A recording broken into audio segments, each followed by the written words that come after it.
Hello, everyone. I thought some of you might be interested in this series of books that I've just discovered, which I think is a very useful source for wargamers and modelers. Um, it's the Arms and Armour series of books from the Royal Armouries, and they're really beautiful books. I'm really glad to have obtained them, and these two, and that they're in my library now. But before I flip through them with you, do a quick review of them, I want to just run through the Royal Armoury's website itself, just to show you that. Okay, so this is the Royal Armoury's website, and the shop is where you'll find all the books and so on. They've got an awful lot on their website. It's like any museum shop. Lots of trinkets and replica arms and armor and so on. But we're interested today in their books and DVDs section, and in particular in the arms and armor series here. So we'll go straight to that. And there's about, I don't know, 12, maybe 11. Some of these thumbnails here are for ebooks, so they're a duplication of books. So I think there's 11 there altogether. I wish I'd bought my books from this website, but I actually got them from Amazon. But I realised looking at this that I purchased two books, but I could have got a third one for free if I'd gone to the Royal Armoury's website. But never mind. And there's a lot in here to interest me and to interest other war gamers and so on. But I was particularly keen to pick up Indian arms and armour because of my recent revival in interest in the Mughal period. And for the same reason, although this does overlap with other periods that I'm interested in, Islamic arms and armour. So that's what I'm going to show you today. Okay, here we go then. So I purchased these two books, Islamic Arms and Armour and Indian Arms and Armour. The books themselves are slightly smaller than the Osprey series of books, but about double the thickness. I'll show you the Indian one first of all. First thing that struck me is how beautiful the photographs are, how good the presentation of these books is. The objects that they show are beautiful anyway, but that's enhanced by the layout and the presentation of the book.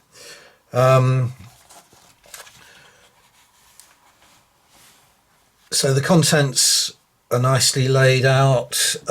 Don't think there's an index. There's certainly a further reading and glossary, but there's no real need for an index as such. And there's a lot in here, as I say.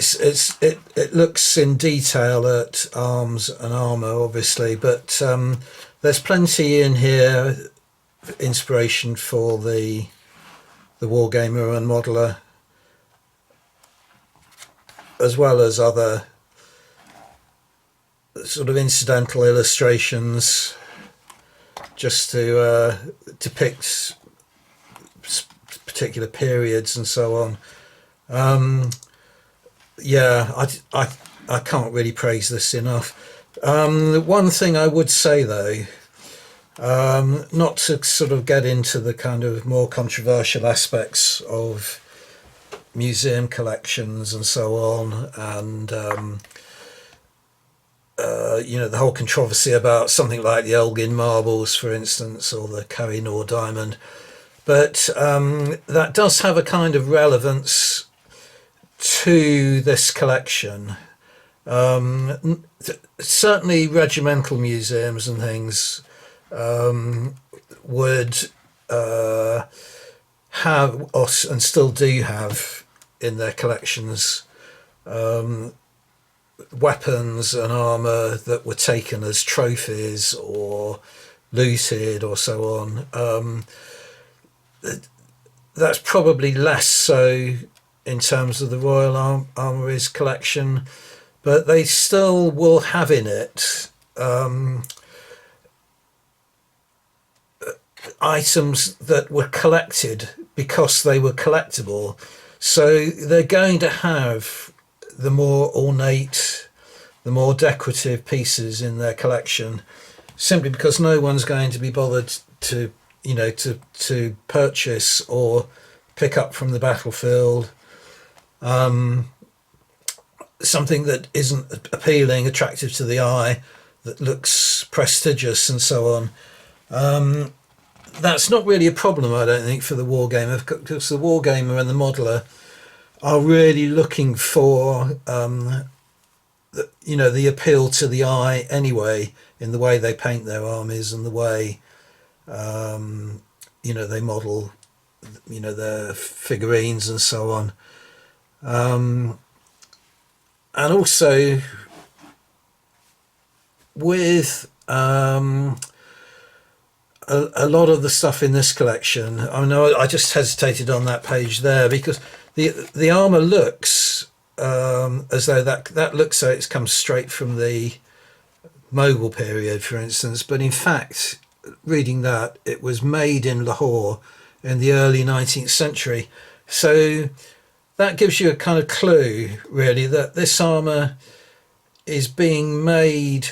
It's being made to look good rather than necessarily for its sort of practical use on the battlefield. Again, that goes back to my same point that it's not necessarily a problem for the wargamer because they want their armies to look good, have a lot of bling on them and look spectacular. But so I think there's an awful lot of inspiration in these two books. This one here covers the whole history of India, but I brought it up for the Mughal period, but it carries on through to the British in India, so colonial wars and so on, imperial conflict. Even things like the Indian Mutiny. I mean, there was a page back there where it showed a picture of some sepoys, illustration of some sepoys. Probably won't be able to find it again now. But yeah, I hope that's given you an idea of the quality of the paper, the quality of the presentation, the massive amount of appeal in there. I really think I ought to go up to Leeds and have a look at the Royal Armouries collection. I'd say that looking at this elephant Mughal armour here, which I have seen before, long time ago. This used to be in the Tower of London, which I think still houses part of the Royal Armouries collection.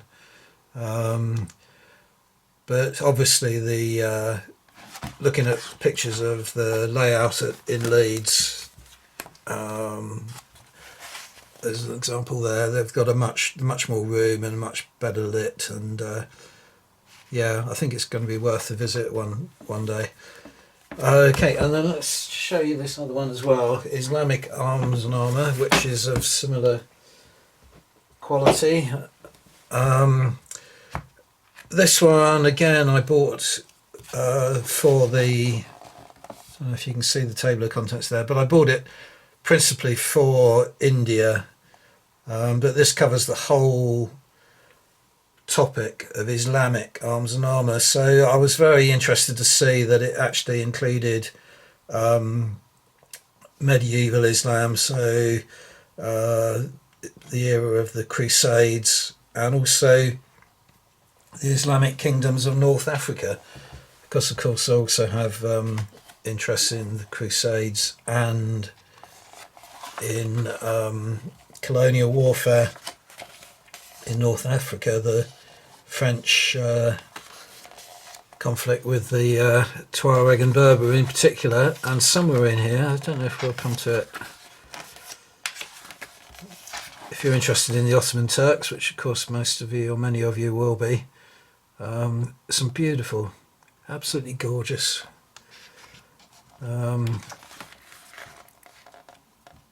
items there.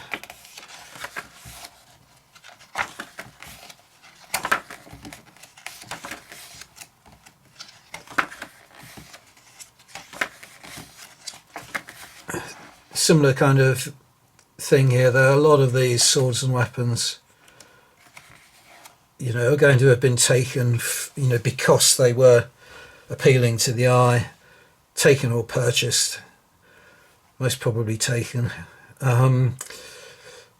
So here we are, Islamic Kingdoms of North Africa. Now this has got Tuareg weapons in here, weapons sort of a little bit further south in sort of Sudanese era, so this would be of interest to you know, those of you that fight colonial games. But there is a picture there of a Tuareg warrior, which I actually have in another book I have on African arms and armour, and they're showing him wearing a sword known as a takuba, which is a, see if I can find one here.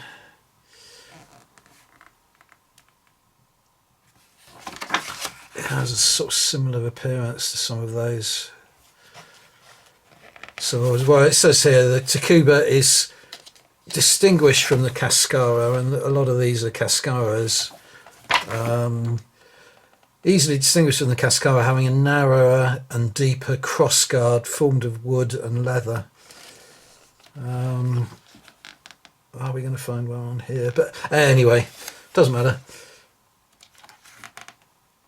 Plenty of exotic looking quilted types of armour that were used by the Mahdis, for instance, in the Sudan, but also, you know, used in that area just south of where the Tuaregs operated, but still coming within the area of French influence. So it's quite possible that the French Foreign Legion might have come up against some warriors wearing this kind of armour. But yeah, somewhere in here there is a picture of some quilted armour. This is all Iranian now, so where on earth has it got to? Some quilted horse armour.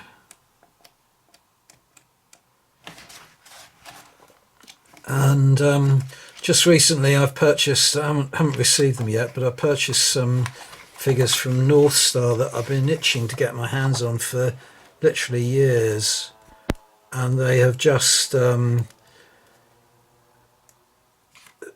released them. There's some Mogul armour. I think some of those pictures, possibly both of them, are in that other book on Indian arms and armour. But again, it gives you an idea of... Yeah, I've just purchased some figures that were originally only available to people who had participated in a Kickstarter, but North Star have finally put them on sale on their website, and they are Knights of the Savannah. So they're wearing, the horses have got this quilted armour similar to this kind of appearance. Where on earth is it?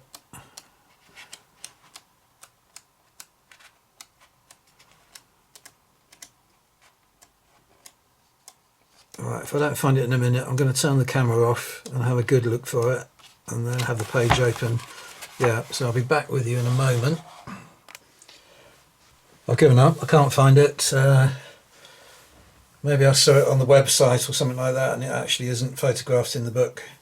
But yeah, it's some quilted armour that was picked up on the battlefield at Omdurman, so that would have been 1898, but it's typical of the sort of armour that a lot of cavalrymen wore in that whole region just sort of south of the the Sahara, so stretching right across from the upper reaches of the Niger River right across to the Nile, and used for centuries, but very similar to that kind of jibber. These again, would have been worn by the Mamelukes. So even though they're 19th century, they're very typical of. Oh, here we go. This is Mameluke, 16th century. So post Crusades period, but still being worn, and would still kind of appear on the battlefield, the colonial warfare battlefields. So yeah, I think I'm really glad to have these in my own library now, and I could spend ages just flicking through the pages of this, and I haven't even commented really because I haven't read it yet, any of the text, but I'm sure that the text is worth reading and very very well researched and so on. Anyway, I'll stop waffling. Hope that has been of some interest to you, and some of you might find it worthwhile to pick up these to help research your own armies that stretch across quite a wide range of periods. Thanks for watching.